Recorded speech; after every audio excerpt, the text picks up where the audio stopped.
तयार झाली आपली रवा आणि मटार मसाला इडली. सोबत आहे दही आणि नारळाची चटणी. चवीला खूप छान लागतं. करून बघा. आवडल्यास लाईक, कमेंट आणि सबस्क्राईब करायला विसरू नका फ्रेंड्स. गुड मॉर्निंग फ्रेंड्स, कसे आहात? आज मी बनवत आहे संडे स्पेशल मटारपासून इडली, मटार मसाला इडली.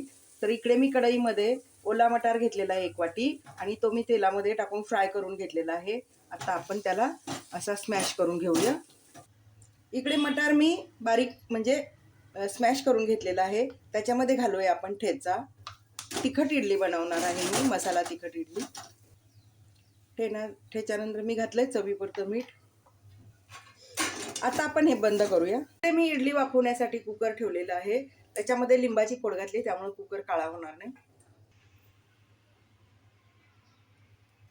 इकडे इडली बनवण्यासाठी मी रवा आधी फुलवून घेतलेला आहे. 2 वाटी रवा घेतलाय. तो पाणी टाकून थोडासा ओला करून घेतला होता, त्यामुळे रवा फुललाय.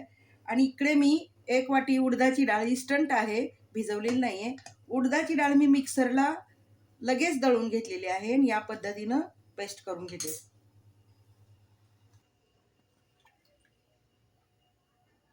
इकडे मी वाटलेली उडीद डाळ पूर्णपणे काढून घेतलेली आहे आणि आता आपण हे छान मिक्स करून घेऊया. इकडे मी लागेल तसं पाणी घातलेलं आहे. मी अर्धा ग्लास पाणी घातलेलं आहे आणि 1.5 वाटी रवा वापरलेला आहे. 1 वाटी मी उडदाची डाळ वापरलेली आहे आणि अर्धा ग्लास पाणी. आणि बघा आता त्याचं असं स्मूथ बॅटर तयार करून घेतलेलं आहे. आता घालूया मटार मसाला. जो मटारचा मसाला मी तयार करून घेतलाय ना, तो घालूया. मटारची आणि रव्याची इडली खूप छान लागते. फक्त आपण असा फोडणी मारून तिखट घालून घ्यायचं. चव चाखून बघा आणि सपक असेल तर थोडंसं मीठ घालू शकता.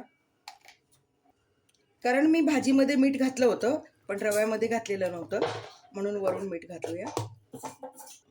ही इडली पटकन तयार होते. कधीही तुम्ही बनवू शकता आणि भिजवण्याची काही गरज नाही, पटापट तयार होते.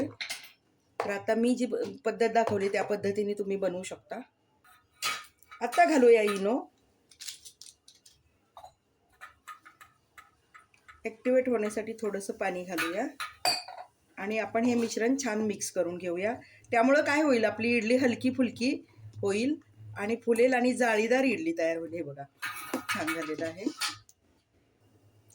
आता इडली पात्रामध्ये मी मिश्रण घालून घेते.